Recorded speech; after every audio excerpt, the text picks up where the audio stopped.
Welcome to Toffee TV. It is the instant match reaction. Doncaster Rovers 1, Everton 2.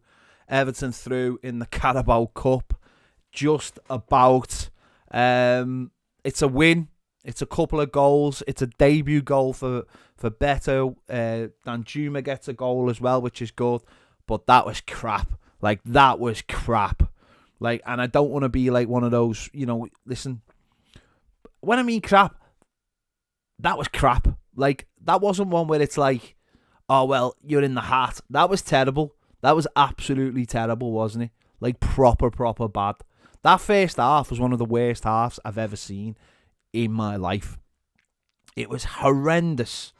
And obviously it led the manager having to make big subs in the second half to change it. Because it was that bad. It wasn't a case of we'd been unlucky. I mean, with the goal, he was offside, but we'd been awful. We'd been absolutely awful, and that's the little bit of luck sometimes a team needs in a competition like that. Just a couple of things. The centre-back partnership. I'd hate either of those players to be in the first team. Michael Keane has proved time and time again he's not good enough. And Ben Godfrey, wow. A lot of people will be looking at Michael Keane's performance tonight and saying, this and that about him. Ben Godfrey was so much worse. Every time the ball comes to him, he just boots it. He gets caught out of position time and time again. I don't know what's happened to him. I really don't. He's gone so badly backwards, and I'm really worried that if we needed either of those players to come into the side, absolute pair of them were really poor. I thought Patterson was poor tonight. Michalenko was dreadful. He just was. He just was dreadful. The midfield, until Garner came on and showed it up, Adissa Garner-Gay, what was going on? Onana, what kind of impact? What kind of impact did he have on the game? He was dreadful. James Garner was dreadful. Decore wasn't much better. And up front in Chimiti, we had a player that didn't look ready at all. Dobbin the same. Danjuma on the other side in the first half looked quite poor as well. Obviously missed a great opportunity.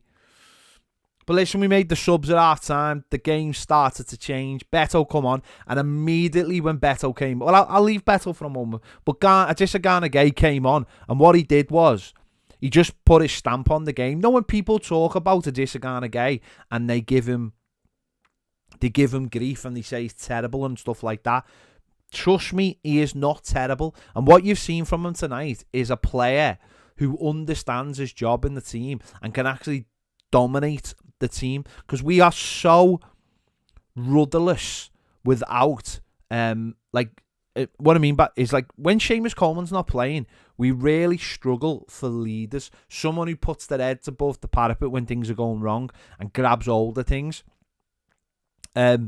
No one did that in the first half. It's what you'd expect someone like Michael Keane to have done by now, but he really doesn't. He's not got that in him.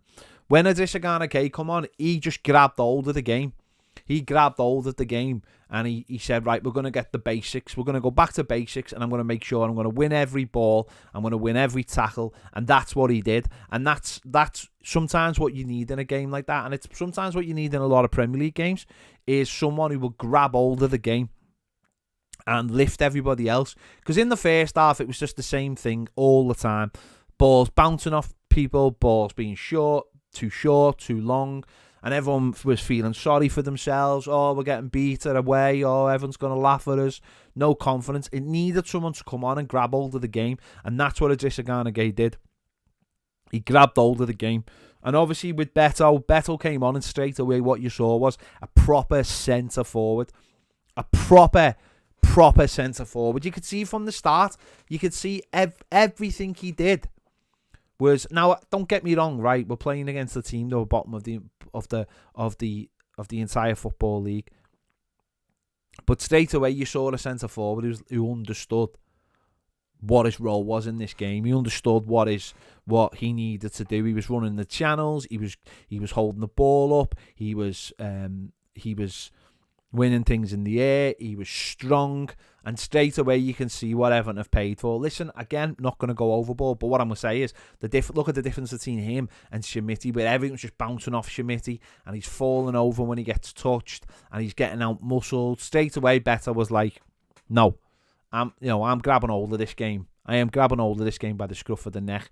He had, a couple of little moments. He had the one he put wide. And what I really loved about it, he scuffed the one wide and everybody just laughed and in the crowd. And then basically he, within a couple of minutes, scored the goal. And you could tell there was a little bit of anger on his face. It was great. You could see the little bit of anger on his face. He's great ball down the channel, and he just knocks it past the keeper. It's a lovely goal. It's a goal, exactly the kind of goal we don't score. But you could tell he wanted it. You could tell he was angry about the miss. He was angry about the reaction. Didn't want that to be as the first thing that people remember him by in the game. So. He gets another chance. He gets a header. Actually, he probably should have scored the header.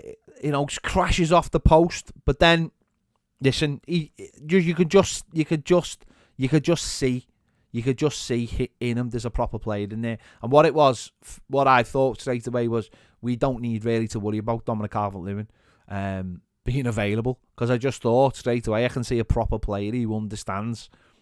And really, we should have gone on and got. After that, we should have scored a couple of more goals. Obviously, he brings Mopai on, who I thought did quite well when he came on, and obviously we get the winning goal. Dan Juma, I thought he took one touch too many, but he found the bottom of the net.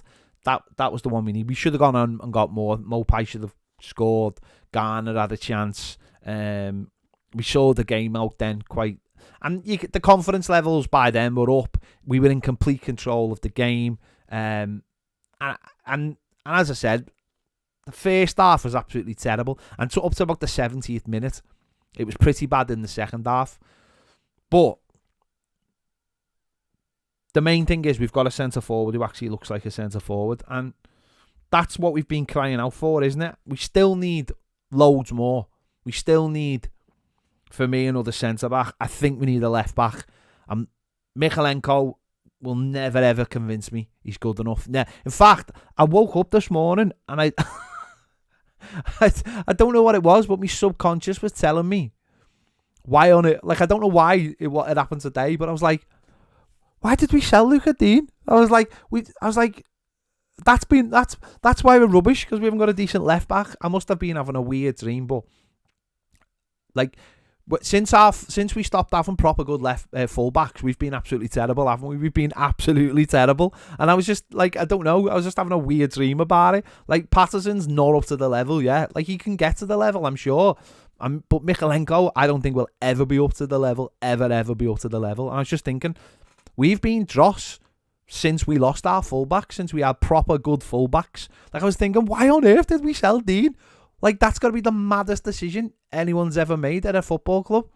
You think about it now, you just think, what were we thinking? Why did we sell Luca Dean? He is about 1,000,000 times better than what we've got in this current squad. Anyway, we need a left back. I'd have gone for Tierney, but he's gone to Spain now.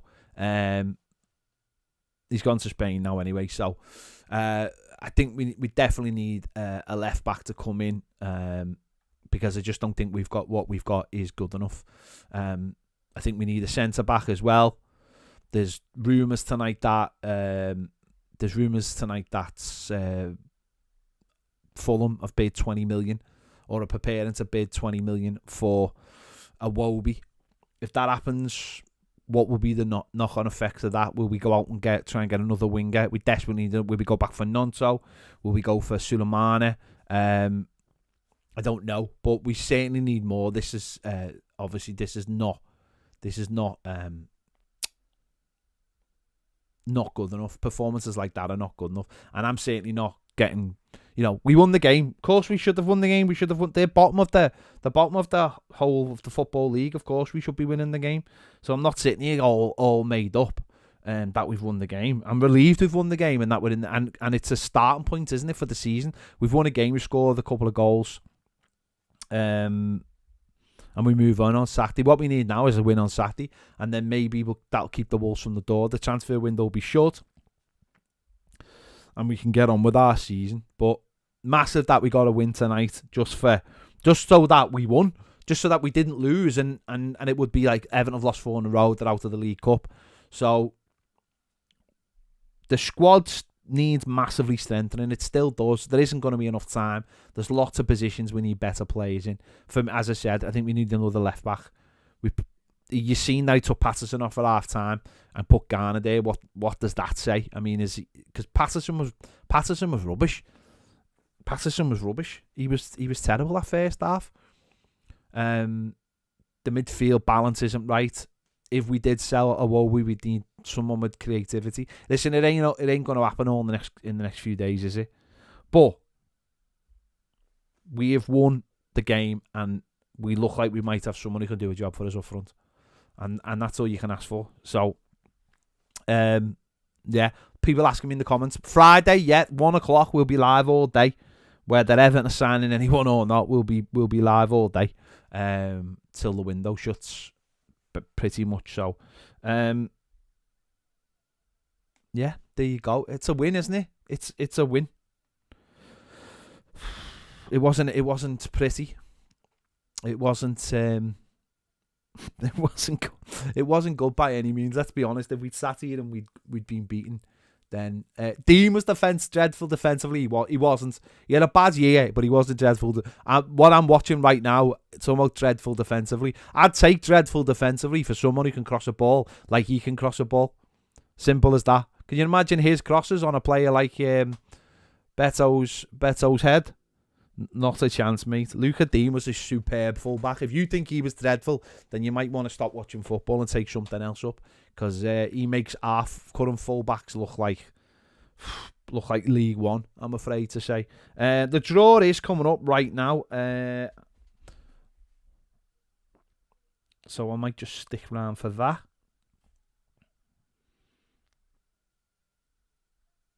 Yeah, it was a terrible 70 minutes. So, but we got through it. We got through it. So, yeah. I'm just trying to hear if I can hear the draw. Oh, and also, can I just the referee?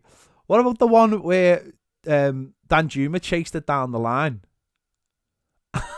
kept the ball in, and squared it for someone for a tap-in, and the linesman said it had gone out when it was on the line.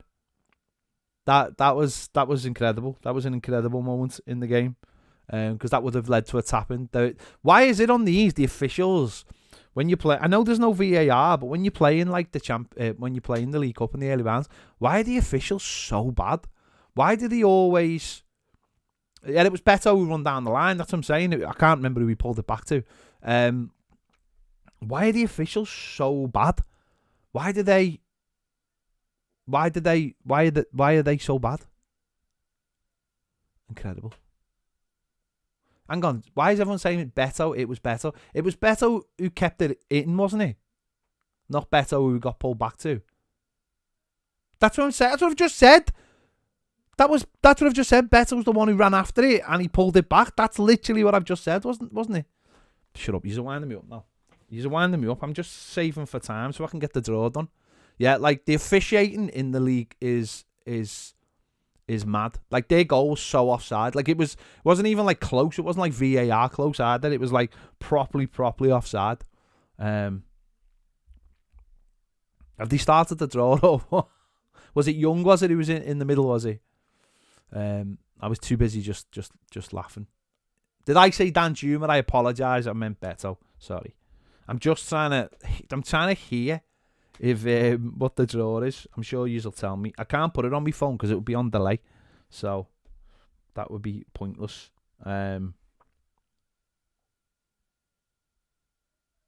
Villa, we got... Really?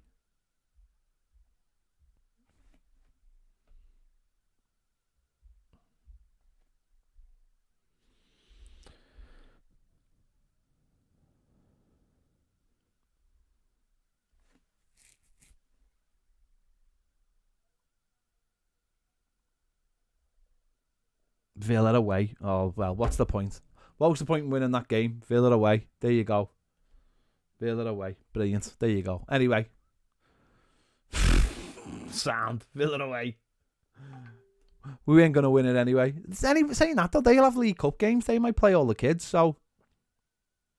Anyway, right. I'm going to go because I'm going to have to do me player ratings. And at some point tonight, I want to watch Ahsoka. So there you go. Anyway, make sure you check out Baz's videos. Thanks for watching. See you later.